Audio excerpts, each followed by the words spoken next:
जय हिंद दोस्तों, आप सभी का बहुत बहुत स्वागत है मेरे यूट्यूब चैनल में। तो अभी तक हम लोग Bihar SSC inter level exam 2023-24 की तैयारी कर रहे हैं, जिसमें कि अभी तक हम लोग सेट नंबर 19 का ही पार्ट 1 को कवर कर लिए हैं। आज हम लोग सेट नंबर 19 का पार्ट 2 को कवर करने वाले हैं। अगर इससे पहले आप लोग सेट नंबर 19 का पार्ट 1 नहीं देखे हैं तो उसका लिंक हम डिस्क्रिप्शन बॉक्स में दे देंगे, वहाँ पे जा कर के आप लोग देख सकते हैं। और जो भी फ्रेंड्स को पीडीएफ की आवश्यकता हो तो हमारे टेलीग्राम चैनल से जुड़ जाइए और वहां से आप पीडीएफ डाउनलोड कर सकते हैं। तो चलिए, वीडियो स्टार्ट करने से पहले जो भी फ्रेंड्स इस वीडियो को देख रहे हैं तो वीडियो को लाइक और अपने दोस्त के पास शेयर ज़रूर करें। और इस चैनल पे पहली बार आए हैं तो चैनल को सब्सक्राइब ज़रूर कर लें, क्योंकि अभी हम लोग Bihar SSC inter level exam की तैयारी कर रहे हैं, जिसमें कि सारे मोस्ट इंपॉर्टेंट क्वेश्चन को लेकर के आए हैं, जो कि खान सर के बुक से लिया गया है। बने रहिए हमारे वीडियो के लास्ट तक। तो चलिए, आज का वीडियो स्टार्ट करते हैं क्वेश्चन नंबर 1 से। जीएसटी का कानून लागू करने वाला पहला राज्य है। जीएसटी का कानून लागू करने वाला पहला राज्य है, तो इसका राइट आंसर हो जाएगा ऑप्शन नंबर सी। क्या हो जाएगा? Option number C, Assam. कौन सा राज्य है? असम राज्य है जीएसटी लागू करने वाला पहला। जीएसटी को लागू करने वाला भारत का पहला राज्य असम है। भारत में 1 जुलाई 2017 को लागू किया गया था। यह एक अप्रत्यक्ष कर व्यवस्था है। अप्रत्यक्ष कर व्यवस्था है। आगे बढ़ते हैं क्वेश्चन नंबर 2 की ओर।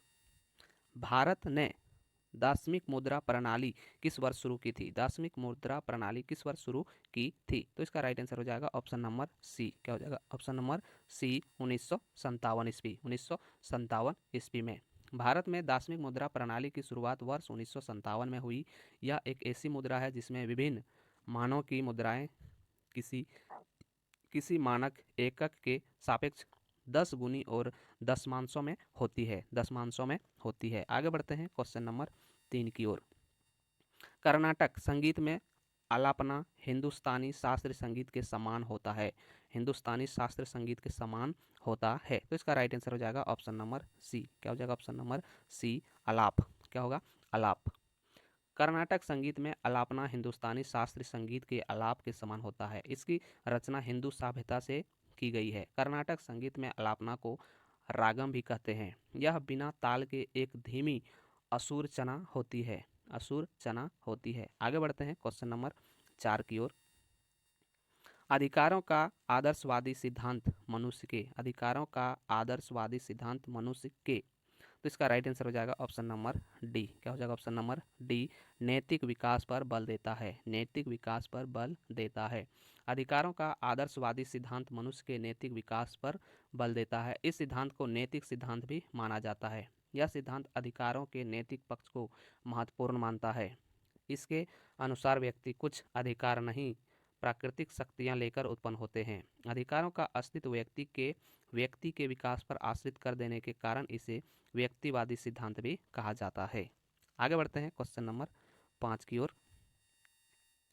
अंतर्राष्ट्रीय योग दिवस को मनाया जाता है। अंतर्राष्ट्रीय योग दिवस कब मनाया जाता है? तो इसका राइट आंसर हो जाएगा ऑप्शन नंबर डी। क्या हो जाएगा? ऑप्शन नंबर डी, कब मनाया जाता है? 21 जून को मनाया जाता है। आगे बढ़ते हैं क्वेश्चन नंबर 6 की ओर।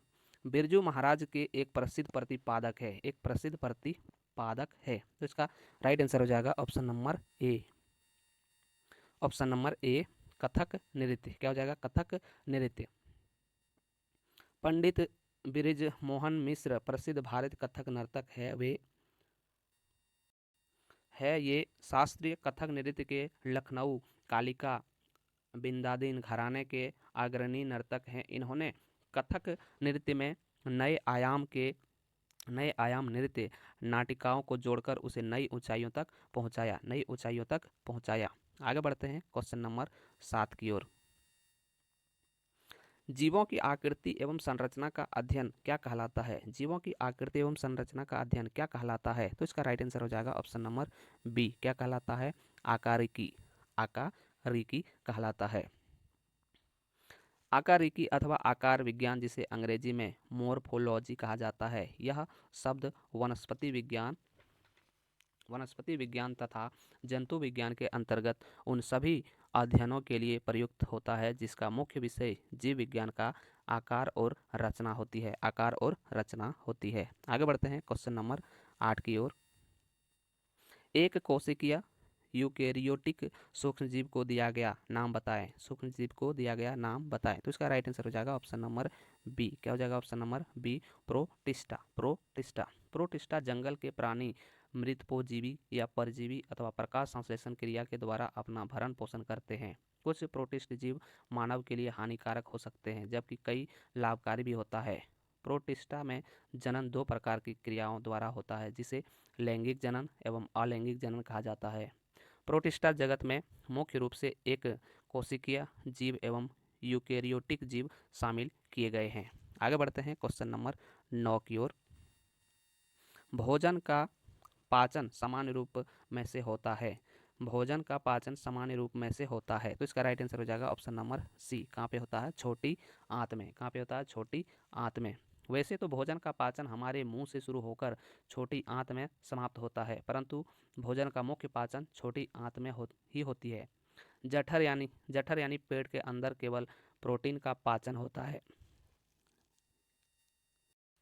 प्रोटीन का पाचन होता है। बड़ी आंत में पानी का अवशोषण होता है। बड़ी आंत में पानी का अवशोषण होता है। आगे बढ़ते हैं क्वेश्चन नंबर 10 की ओर। उभयचरों में श्वसन की विधि होती है। उभयचरों में श्वसन की विधि होती है। तो इसका राइट आंसर हो जाएगा ऑप्शन नंबर डी। क्या हो जाएगा? ऑप्शन नंबर डी, उपयुक्त में सभी। उपयुक्त में सभी। उभयचर जीवों में जल्दी सांस लेने के लिए गलफड़ों का उपयोग करते हैं और अपने वयस्क जीवों में आदिम फेफड़ों का विकास करते हैं। इसके अलावा वे अपनी त्वचा के माध्यम से सांस लेने में सक्षम है। आगे बढ़ते हैं क्वेश्चन नंबर 11 की ओर। रक्त समूह प्रणाली की खोज डैश ने की थी। डैश ने की थी। तो इसका राइट आंसर हो जाएगा ऑप्शन नंबर डी। क्या हो जाएगा? Option number D, Karl Landsteiner. Karl Landsteiner ने की थी। 1900 में रक्त समूह की खोज ऑस्ट्रेलिया के चिकित्सक कार्ल लेडस्टीनर ने की थी। इन्होंने ए, बी, ओ रक्त समूह की खोज की जिसके लिए 1930 में इन्हें चिकित्सा के क्षेत्र में नोबेल पुरस्कार दिया गया। ब्लड में मुख्य रूप से एटीजन और एंटीबॉडी पाए जाते हैं। एंटीबॉडी पाए जाते हैं। आगे बढ़ते हैं क्वेश्चन नंबर 12 की ओर। निम्न में कौन सा अंग मनुष्य के मादा प्रजनन से संबंधित नहीं है? मादा प्रजनन से संबंधित नहीं है। तो इसका राइट आंसर हो जाएगा ऑप्शन नंबर सी। क्या हो जाएगा? ऑप्शन नंबर सी, शुक्रवाहिका। शुक्रवाहिका। गर्भाशय, अंडवाहिका तथा अंडाशय तीनों ही अंग मादा प्रजनन में पाया जाता है, परंतु शुक्रवाहिका का शुक्राणु के लिए बनी एक वाहिका है जो कि नर प्रजनन तंत्र में पाया जाता है। आगे बढ़ते हैं क्वेश्चन नंबर 13 की ओर। श्वसन तंत्र से संबंधित विभिन्न रोग किस प्रकार के प्रदूषण में कारक होते हैं? किस प्रकार के प्रदूषण में कारक होते हैं? तो इसका राइट आंसर हो जाएगा option number A. Option number A किस में होता है? वायु प्रदूषण में। वायु प्रदूषण में। श्वसन तंत्र से संबंधित विभिन्न रोग वायु प्रदूषण के कारण होते हैं। प्रमुख वायु प्रदूषकों में carbon monoxide, sulphur dioxide, hydrogen sulphide, ammonia तथा एरोसोल है। आगे बढ़ते हैं क्वेश्चन नंबर 14 की ओर। पेनिसिलिन के जैव प्रतिरोधी गुणधर्मों की खोज की गई। पेनिसिलिन के जैव प्रतिरोधी गुणधर्मों की खोज की गई। तो इसका राइट आंसर हो जाएगा ऑप्शन नंबर सी। क्या हो जाएगा? Option number C, Alexander Fleming द्वारा। अलेक्जेंडर फ्लेमिंग द्वारा। पेनिसिलिन की खोज का श्रेय स्कॉटिश वैज्ञानिक एवं नोबेल पुरस्कार विजेता अलेक्जेंडर फ्लेमिंग को जाता है। आगे बढ़ते हैं क्वेश्चन नंबर 15 की ओर। जड़ की कोशिकाओं में उपस्थित लवक को कहते हैं। लवक को कहते हैं। तो इसका राइट आंसर हो जाएगा ऑप्शन नंबर बी। क्या कहते हैं? ल्यूकोप्लास्ट। ल्यूकोप्लास्ट कहते हैं। क्या कहते हैं? ल्यूकोप्लास्ट कहते हैं। ल्यूकोप्लास्ट एक आवर्णी लवक है। यह रंगहीन लवक है जो सूर्य के प्रकाश से दूर पौधों के अंधेरे हिस्से में पाए जाते हैं। आगे बढ़ते हैं क्वेश्चन नंबर 16 की ओर। मछली से प्राप्त कॉड यकृत तेल इसमें समृद्ध होता है। यकृत तेल इसमें समृद्ध होता है। तो इसका राइट आंसर हो जाएगा ऑप्शन नंबर बी। क्या हो जाएगा? Option number B, vitamin A और डी। क्या पाया जाता है? विटामिन ए और डी पाया जाता है। कॉड लीवर ऑयल का उपयोग विटामिन ए और विटामिन डी के स्रोत के रूप में किया जाता है। आगे बढ़ते हैं क्वेश्चन नंबर 17 की ओर बढ़ने से पहले जो भी फ्रेंड्स इस वीडियो को देख रहे हैं वीडियो को लाइक और अपने दोस्त के पास शेयर ज़रूर करें, क्योंकि अभी अभी हम लोग बिहार एसएससी की तैयारी कर रहे हैं, जो कि पूरे व्याख्या के साथ कर रहे हैं, ताकि आप लोगों का एक भी क्वेश्चन नहीं छूटे। और इस चैनल पे पहली बार आए हैं तो चैनल को सब्सक्राइब ज़रूर कर लें और बेल आइकन को भी दबा लें, क्योंकि जितना भी हम वीडियो अपलोड करेंगे उसका नोटिफिकेशन आप लोगों को मिल जाएगा। तो चलिए देखते हैं क्वेश्चन नंबर 17।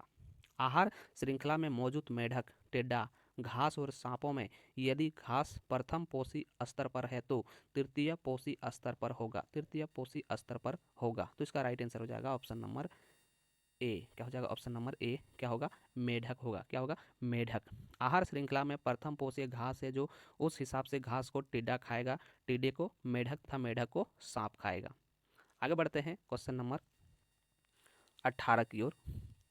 दूध की सघनता मापने के लिए प्रयुक्त एक उपकरण है। दूध की सघनता मापने के लिए प्रयुक्त एक उपकरण है, तो इसका राइट आंसर हो जाएगा ऑप्शन नंबर बी। क्या हो जाएगा? Option number B, lactometer. क्या उपयोग में लाते हैं? लैक्टोमीटर। लैक्टोमीटर दूध में पानी की मात्रा जांचने के लिए प्रयोग किया जाता है, जबकि ग्लूकोमीटर का प्रयोग दूध के घनत्व को मापने के लिए किया जाता है। आगे बढ़ते हैं क्वेश्चन नंबर 19 की ओर। एक वस्तु का सीधा रेखा में 40 मीटर प्रति सेकंड के वेग से चलते हुए त्वरण 4 मीटर प्रति सेकंड स्क्वायर से बढ़ता है। उस वस्तु की 10 सेकंड के बाद गति क्या होगी? 10 सेकंड के बाद गति क्या होगी? तो इसका राइट आंसर हो जाएगा ऑप्शन नंबर डी। क्या हो जाएगा? ऑप्शन नंबर डी, 80 मीटर प्रति सेकंड। 80 मीटर प्रति सेकंड। आगे बढ़ते हैं क्वेश्चन नंबर 20 की ओर। डैश का प्रयोग हवा के बल और वेग मापने के लिए किया जाता है। डैश का प्रयोग हवा के बल और वेग मापने के लिए किया जाता है, तो इसका राइट आंसर हो जाएगा ऑप्शन नंबर डी। क्या हो जाएगा? ऑप्शन नंबर डी हो जाएगा इसका राइट आंसर।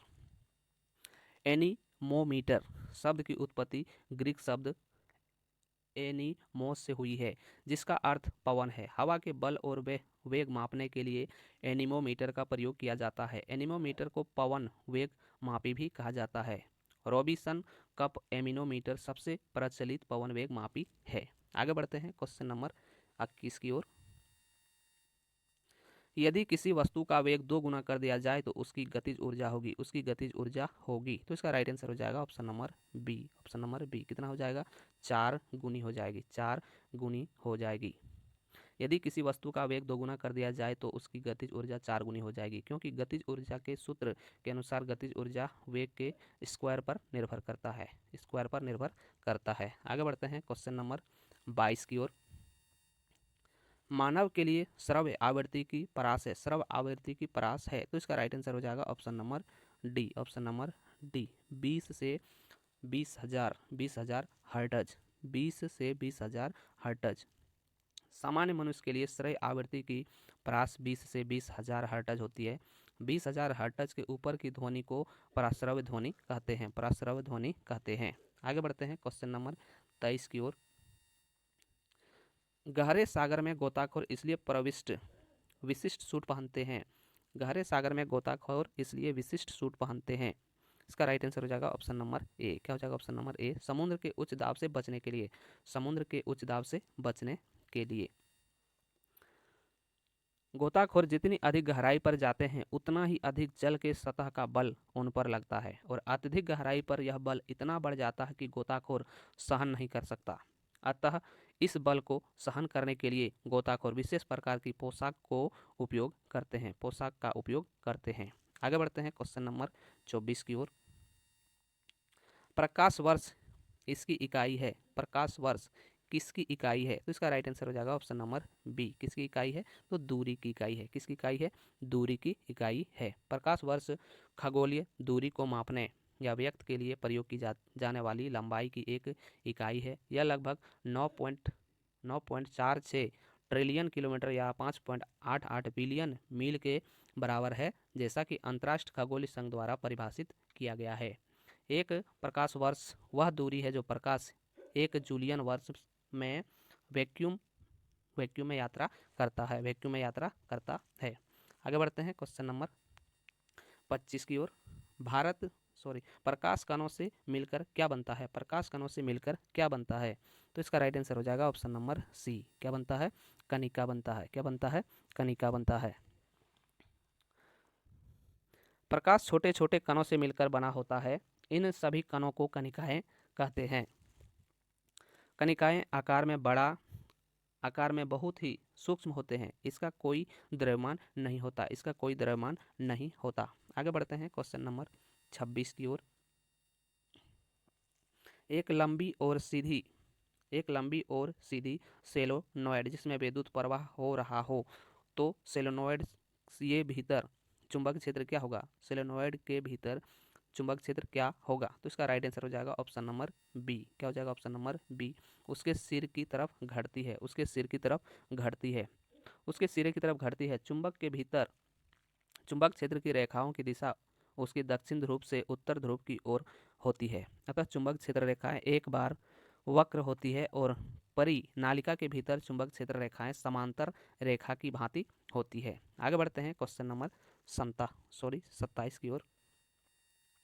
सही विकल्प का चयन कीजिए। ऑक्सीजन जलना कार्बन डाइऑक्साइड।